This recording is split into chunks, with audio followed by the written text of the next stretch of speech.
Pada zaman dahulu, di sebuah desa di daerah Jawa Tengah, hidup seorang pemuda bernama Jaka Tarub. Ia tinggal bersama ibunya yang biasa dipanggil Mbok Randa. Ayahnya sudah lama meninggal. Sehari-hari Jaka Tarub dan Mbok Randa bertani padi di sawah. Pada suatu malam, di tengah tidurnya yang lelap, Jaka Tarub bermimpi mendapat istri seorang bidadari nan cantik jelita dari kayangan. Jaka Tarub pun terbangun dari tidurnya.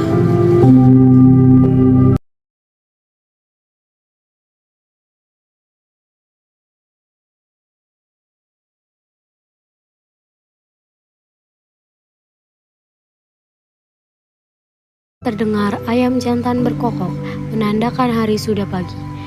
Ibu Jaka Tarub pun terbangun dari tidurnya. Di mana Jaka Tarub ya? Kok sudah tidak ada di rumah? Siang hari ketika Mbok Randa sedang berada di sawah, tiba-tiba datang Mbok Rani pemilik sebelah menghampirinya. Bu, mengapa anakmu sampai saat ini belum menikah juga? Entahlah, tidak apa kau menanyakannya. Tidak apa-apa, Bu. Aku bermaksud menjodohkan anakmu dengan anakku Laraswati. Hah? Aku menyetujuinya, Bu Rani. Bagaimana kalau kita tanya pada anak kita masing-masing? Iya, benar yang dikatakan Bu Rani. Sebaiknya kita menanyakan pada anak kita masing-masing. Hari berganti hari, Mbok Randa belum juga menemukan waktu yang tepat untuk membicarakan rencana perjodohan Jaka Tarub dan Laraswati. Ia takut Jaka Tarub tersinggung. Mungkin juga Jaka Tarub telah memiliki calon istri yang belum dikenalkan padanya. Lama-kelamaan, Mbok Randa lupa akan niatnya semula. Jaka Tarub adalah seorang pemuda yang sangat senang berburu. Keahliannya itu diperolehnya dari mendiang ayahnya. Pagi itu, Jaka Tarub telah siap berburu ke hutan. Bu, aku pergi berburu dulu ya. Hati-hati ya. Iya, Bu. Semoga Jaka Tarub membawa pulang seekor menjangan besar yang bisa dipakai makan untuk beberapa hari ke depan. Aku mau istirahat dulu. Tak lama kemudian di tengah hutan, Jaka Tarub berhasil memanah seekor menjangan. Hatinya senang, namun sayang, begitu Jaka Tarub sedang berjalan pulang membawa hasil buruannya, tiba-tiba datang seekor harimau yang berani dan membawa menjangan itu pergi. Jaka Tarub pun terduduk lemas. Sial! Baru kali ini aku mengalami nasib sekali ini. Hewan buruan sudah di tangan, tapi malah dimangsa binatang buas. Nasib sial belum mau meninggalkan Jaka Tarub setelah berjalan dan menunggu beberapa kali.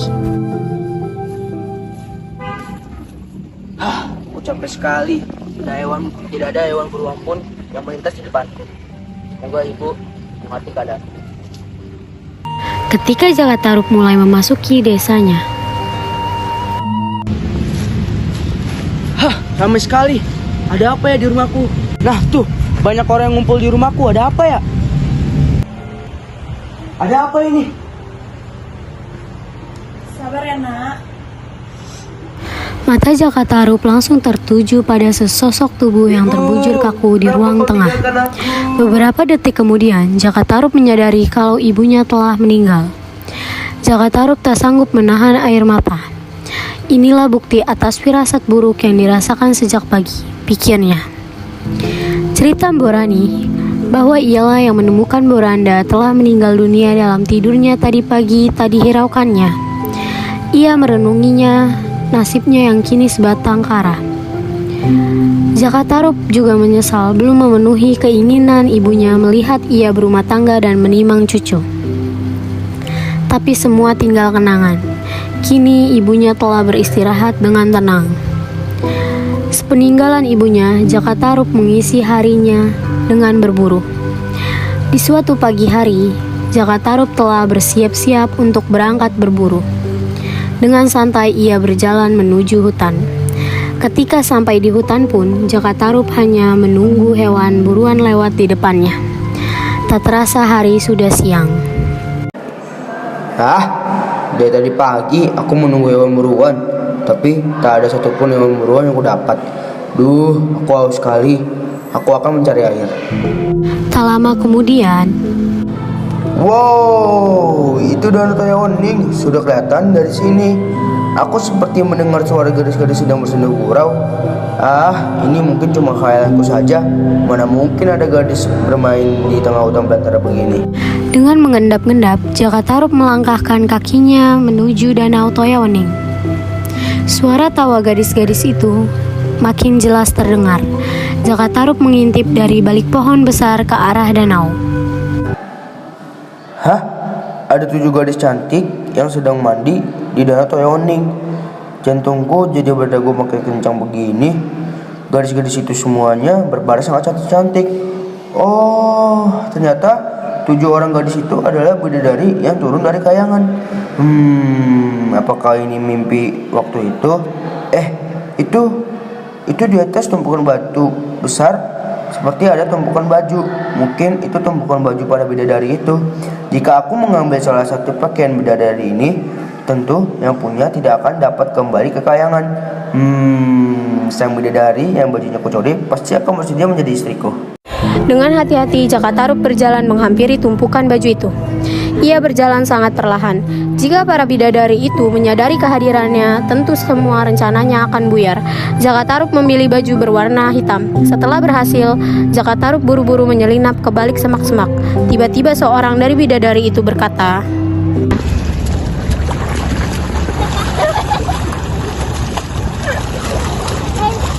Ayo, sebaiknya kita cepat pulang. Matahari sebentar lagi terbenam.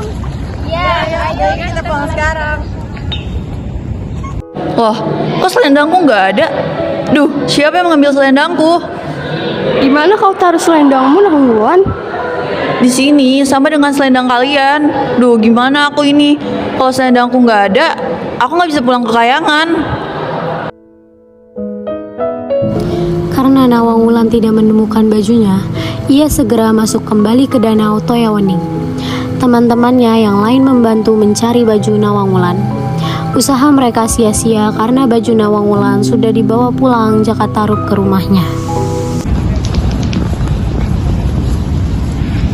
Maafkan kami, Nawangwulan. Kami tidak dapat menemukan selendangmu. Paksa kami harus meninggalkanmu. Iya, baiklah. Maafkan kami, Nawangwulan. Nawangwulan tidak dapat berbuat apa-apa. Ia hanya bisa mengangguk dan melambaikan tangan kepada keenam temannya yang terbang perlahan meninggalkan Danau Toyaoning.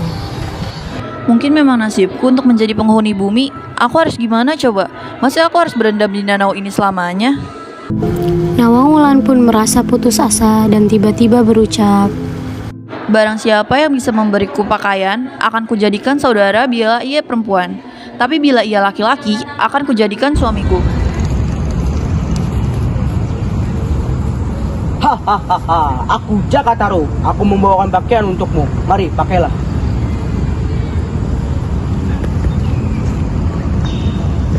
Hai Jaka, aku Nawangwulan.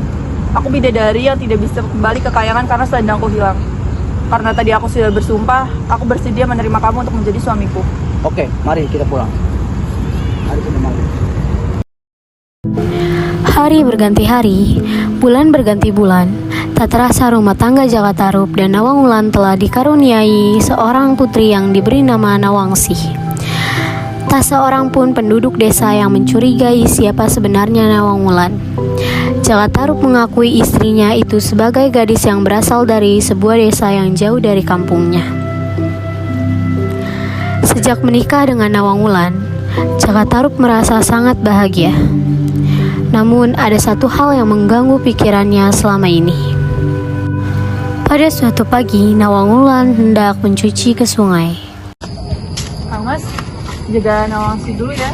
Aku ingin mencuci ke sungai. Dan jangan kamu buka tutupan kukusan nasi yang sedang kumasak. Iya, baiklah. Tanpa sadar, Jaka Tarub membuka kukusan nasi itu. Ia lupa akan pesan Nawangwulan. Oh iya, tadi masak nasi. Kayaknya sudah lama mau masak nasinya. Tunggu sebentar ya nak. Bapak lihat dulu nasinya sudah matang atau belum. Tanpa sadar, Jaka Tarub membuka kukusan nasi itu.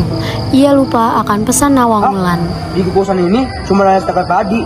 Apa maksudnya ya? Aku tidak mengerti. Sesaat Jaka Tarub masih dalam kebingungan, tiba-tiba Nawang Wulan telah sampai di rumah menatap marah kepada suami di pintu dapur. Kang Mas, kenapa kau melanggar pesanku? Hilanglah sudah kesaktianku untuk merubah setangkai padi itu menjadi sebakul nasi. Maafkan aku Nawang Wulan. Aku menyesal. Semua sudah terlambat. Mulai saat ini, kita menumbuk untuk padi yang dimasak. Sejak kejadian itu, mulailah terlihat persediaan padi mereka semakin lama semakin menipis. Bahkan sekarang padi itu sudah tinggal tersisa di dasar lumbung. Seperti biasa, pagi itu Nawang Wulan ke lumbung yang terletak di halaman belakang untuk mengambil padi.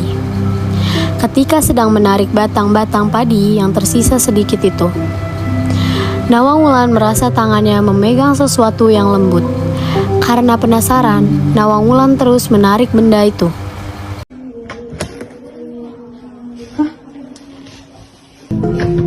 Ini kan selendangku. Apa jangan-jangan Jaka Tarub yang mengambilnya? Aku akan segera kembali ke kayangan.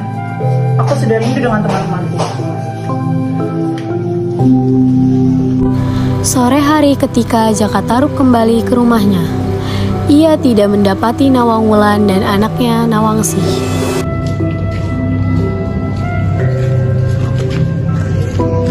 Nawang Wulan, aku mencarimu kemana-mana. Dari mana saja kau? Loh, itu selendang yang aku simpan. Ternyata selama ini rahasia aku simpan telah terbongkar. Mengapa kau tega melakukan ini, Jaka Tarub? Maafkan aku menyesal.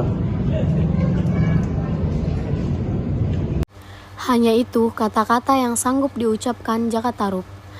Nawang Wulan dapat merasakan betapa Jaka Tarub tidak berdaya di hadapannya.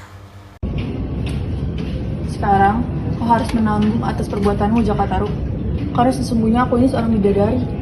Aku berasal dari kayangan, bukan dari dunia ini. Jaka Tarub tidak menjawab. Ia pasrah akan keputusan Nawang. Sekarang, aku titipkan Nawangsi kepadamu. Sekarang kita bukan lagi suami istri. Baiklah Nawang Wulan.